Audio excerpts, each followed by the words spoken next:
Picture this, the rich, earthy aroma of fresh, hand-pounded herbs hitting a scorching hot pan. Think about the loud sizzle of chicken searing in deeply fragrant, spicy oil. And then, that gentle, bubbling simmer of a restorative, umami-packed broth. Seriously, is there anything better? Welcome to This Explainer. Today, we're unpacking the ultimate culinary construction of an absolute rustic Thai classic, chicken and winter melon curry. If you've ever wanted to know the closely guarded secrets behind making a truly fragrant, mouth-watering curry paste from scratch, or exactly how to prep your ingredients to pull the absolute maximum flavor out of them, well, you're in exactly the right place.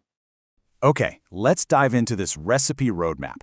Think of this as gathering our mise en place before the real fun begins. We're going to cover Section 1, Essential Ingredients and Prep, Section 2, Pounding the Secret Paste, Section 3, Sizzling and Simmering, Section 4, Seasoning for Maximum Umami, and wrapping up with Section 5, Final Garnishes and Tips. All right, let's jump right into Section 1, Essential Ingredients and Prep. So here is the absolute foundation of our dish, and honestly, getting this balance right is absolutely crucial. We're working with 500 grams of chicken, which you'll want to chop down into manageable, bite-sized pieces so they cook perfectly evenly. But look at the winter melon. We're using roughly 900 grams. That's nearly double the weight of the meat. Now, you want to make sure the core and the seeds of the melon are totally removed and chop that flesh into nice, generous chunks. You might be wondering, why so much melon? Well, it's totally intentional.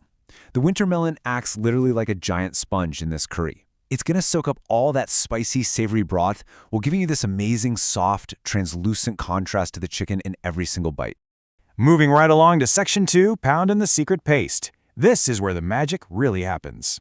Let's look at the exact aromatics we need to build that signature, fragrant flavor profile. We're kicking things off with 12 fresh red chilies. And hey, if you're someone who likes a seriously fiery heat, no worries, you can always pound some extra chilies to throw in later. Next up, 7 shallots for that deep, sweet pungency. 3 stalks of fresh lemongrass, and exactly 1/3 of a tablespoon of salt. Now that salt, it's not just there for seasoning. The coarse texture of the salt actually acts like a grinding agent, giving us the friction we need to break down those stubborn, tough herbs.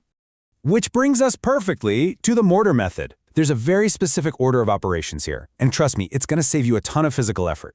Always start by pounding the lemongrass first. It is incredibly fibrous, so it needs the most elbow grease. Once that's broken down, then you can toss in your chilies, the shallots, and that salt. And here is the real secret for this specific rustic curry. You just want to pound this until it's coarsely ground. Actually, scratch that. Make sure you explicitly do not overprocess it. We aren't making a smooth, modernized puree here. That slightly chunky, coarse paste is exactly what gives this curry its authentic texture and that incredible home-cooked feel.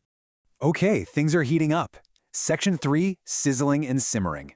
First things first, grab a wok or a medium pot and get 1 to 2 tablespoons of oil nice and hot. Then, drop that beautiful, hand-pounded paste right into the oil. The sizzling sound is instant, and the smell, oh man, you want to fry it until it becomes intensely aromatic and fills your whole kitchen. This is called blooming the spices. Once your paste is super fragrant, toss in your 500 grams of chicken. We're just going to stir-fry everything together until the outside of the chicken starts turning white. Doing this locks in those foundational flavors and basically coats every single piece of chicken in our spiced oil.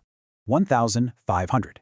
That is the exact number of milliliters of water, so 1.5 liters, that we need to create the perfect volume of broth for our melon to chicken ratio. But hold on, we are definitely not just dumping it all into the pot at once.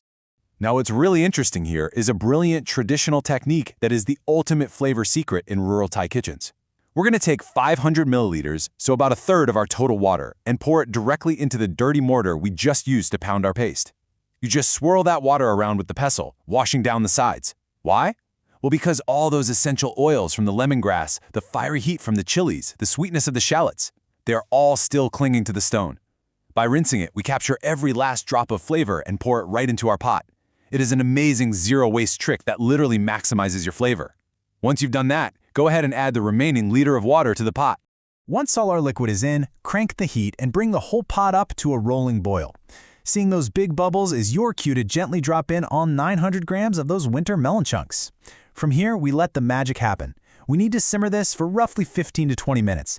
What you're waiting for is the winter melon to completely transform. It's going to go from firm and white to perfectly soft, tender, and beautifully translucent as it just drinks up all that incredible curry broth. Next up, Section 4, Seasoning for Maximum Umami. To get that massive umami hit, we are relying heavily on a VIP ingredient, Pla Ra. Pla Ra is a traditional Thai fermented fish sauce that's been boiled. If you haven't used it before, think of it as the ultimate umami flavor booster for rustic Thai food. It has a way deeper, much more complex, earthy flavor profile than your standard, clear fish sauce. We're going to add 1.5 ladles of this rich, funky Pla Ra right into the broth, along with about 1/3 of a tablespoon of standard seasoning powder, just to perfectly round out all those savory notes.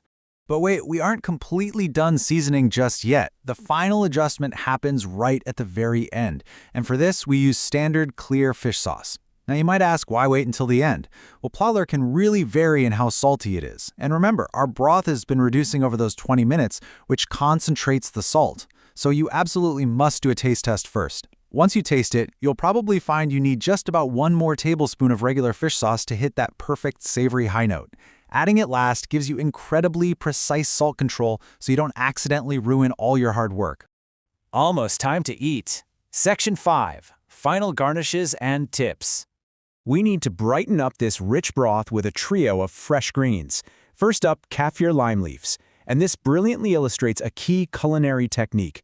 Whatever you do, don't chop these leaves with a knife. You want to tear them by hand directly over the pot.